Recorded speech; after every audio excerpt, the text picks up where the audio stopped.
प्रिय बच्चों, मैं अमरदीप कुमार। जैसा कि आप सभी जानते हैं, आज हम लोग पढ़ने वाले हैं टॉपिक अलंकार। तो सबसे पहले हम अलंकार को समझेंगे कि अलंकार किसे कहते हैं, अलंकार का अर्थ क्या होता है। तो आइए सबसे पहले हम शुरू करते हैं अलंकार के अर्थ से। बच्चों, अलंकार का अर्थ होता है आभूषण। क्या होता है? आभूषण। कहने का मतलब, जिस प्रकार अलंकार के प्रयोग से काव्य की शोभा बढ़ जाती है। क्या होती है? काव्य की शोभा बढ़ जाती है। किसके प्रयोग से? अलंकार का शाब्दिक अर्थ मैंने क्या बतलाया? आभूषण। आभूषण जो है अलंकार की शोभा बढ़ाता है। किस बढ़ाता है? अलंकार की शोभा बढ़ाता है आभूषण? नहीं, आभूषण जो है स्त्रियों की सुंदरता बढ़ाता है। किसकी सुंदरता बढ़ाता है? और अलंकार किस बढ़ाता है?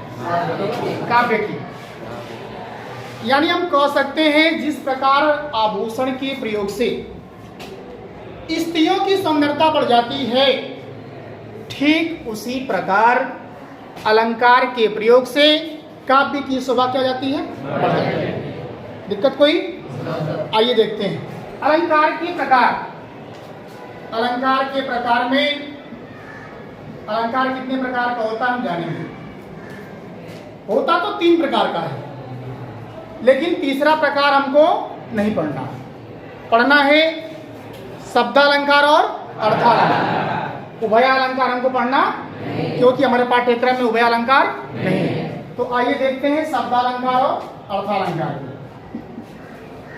शब्दालंकार और दूसरा क्या है? अर्थालंकार। अब देखिए, किस प्रकार के अलंकार को शब्दालंकार कहेंगे और किस प्रकार के अलंकार को अर्थालंकार कहेंगे। जिन काव्य पंक्तियों में शब्द के द्वारा चमत्कार उत्पन्न होगा, वहां पे कौन सा अलंकार होगा? शब्दालंकार। हम बात करेंगे अर्थालंकार की। जिन काव्य पंक्तियों में अर्थ के द्वारा चमत्कार उत्पन्न हो, किसके द्वारा? वहां पे कौन सा अलंकार होगा?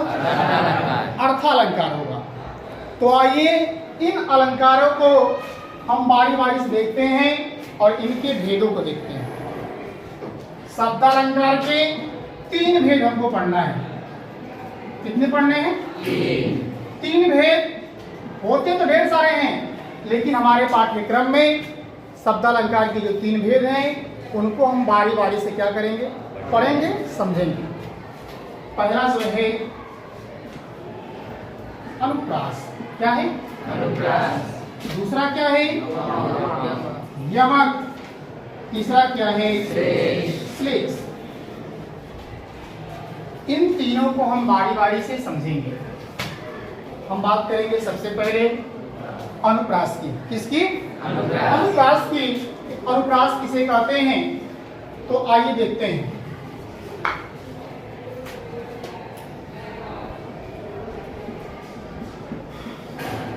अनुप्रास, सबसे पहले इसकी हम परिभाषा जानेंगे। जिन काव्य पंक्तियों में एक ही वर्ण 2 या 2 से अधिक बार, आप नॉर्मल सी भाषा में कह सकते हैं, जहां पे वर्णों की आवृत्ति है। क्या हो? वर्णों की आवृत्ति जहां पे होती है, वहां पे कौन सा अलंकार होगा? अनुप्रास। जैसे तरनी तनुजा तट तमाल तरवर बहु छाए, यहां पे तो की क्या हो रही है? आवृत्ति हो रही है। चरण धरत चिंता करत चितवत चारहु ओर, किसकी आवृत्ति हो रही है? चौकी। चारु चंद की चंचल किरणें खेल रही हैं जल थल में, किसकी आवृत्ति हो रही है? चौकी। मुदित महीपति मंदिर आए, सेवक सचिव सुमंत बुलाए, किसकी आवृत्ति हो रही है? पहली पंक्ति में म की, दूसरे में स की। मुदित महीपति मंदिर आए, सेवक सचिव सुमंत बुलाए। दिक्कत किसी को? तो जहां पे एक ही वर्ण 2 या 2 से अधिक पर आएगा वहां पे कौन सा होगा?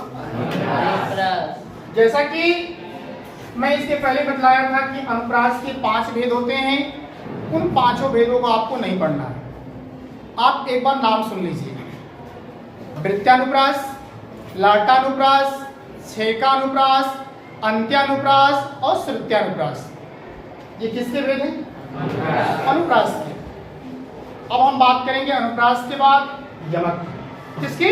यमक। तो आइए देखते हैं यमक। यमक अलंकार कहाँ होता है, कैसे यमक को पहचानते हैं? तो ध्यान से सुनेंगे। जिन काव्य पंक्तियों में एक ही शब्द 2 या 2 से अधिक बार, एक ही शब्द 2 या 2 से अधिक बार आए और अर्थ क्या हो? अलग अलग हो, अर्थात भिन्न भिन्न हो, वहां पे कौन सा अलंकार होगा? यमक। जैसे कनक कनकते सौगुनी मादकता दिखाए, वाह पाए बौराए जग वाह खाए बौराए। काली घटा का घमंड घटा, काली घटा का वह 3 बेर खाती थी, वह 3 बेर खाती है। यहाँ पे एक ही शब्द 2 बार आए हैं। कितने बार आए हैं? और दोनों के अर्थ क्या क्या हैं? अलग अलग हैं। पहली पंक्ति को समझेंगे।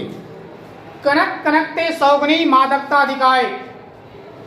एक कनक का अर्थ होता है सोना और दूसरे कनक का अर्थ क्या होता है? धतूरा। अर्थात एक को लोग पाने से बौरा जाते हैं और एक को खाने से। दिक्कत कोई? दूसरा मैंने बोला काली घटा का घमंड घटा। एक घटा का अर्थ होता है घटना, एक घटा का अर्थ घटना, और एक घटा का अर्थ क्या होता है?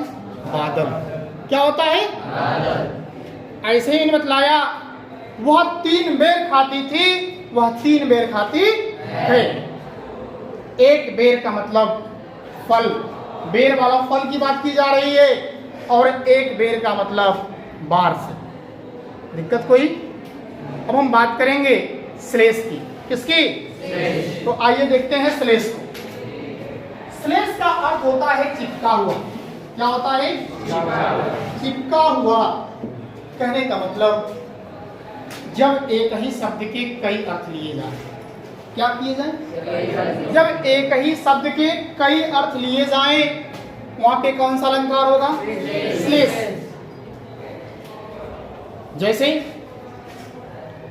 रही मन पानी राखिए, बिन पानी सब सून, पानी गए न उबरे मोती न मानुष छूट। रही मन जो गति दीप की, कूल कपूत गति सोए, बारे उजियारे करे बढ़े अंधेरो होई। समझ गए? तो आइए देखते हैं श्लेष को हम समझा रहे हैं, फिर से पर ध्यान से देखेंगे। जैसे मैंने कहा, रही मन जो गति दीप की, कूल कपूत गति सोए। रहीमदास जी कह रहे हैं दीपक और कुपुत्र दोनों की स्थिति क्या होती है? एक समान होती है, एक बराबर होती है। अर्थात दीपक के जलाने से उजाला हो जाता है, ठीक उसी प्रकार पुत्र जन्म के समय घर में खुशियों का माहौल होता है, अर्थात उजाला हो जाता है। बढ़ो अंधेरे होए, एक बढ़े का अर्थ होगा बुझना। अर्थात दीपक के लिए बढ़े का अर्थ क्या होगा? बुझना, और पुत्र के लिए बढ़ना। अर्थात एक जो बुझ जाता है तो अंधेरा हो जाता है, और दूसरा जब बड़ा होता है, अर्थात कुपुत्र जब बड़ा होता है तो कुकर्मी स्वभाव का जाता है, बुरे कार्य करता है, जिसके कारण परिवार में क्या जाता है?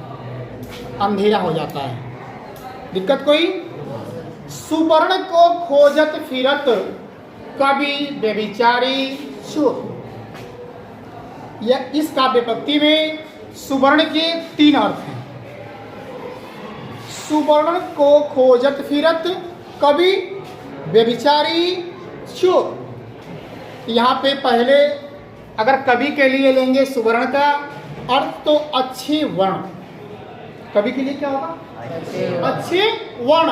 अर्थात कवि जो है काव्य पंक्तियों को सजाने के लिए अच्छे अच्छे वर्ण को क्या करता है, ढूंढता है।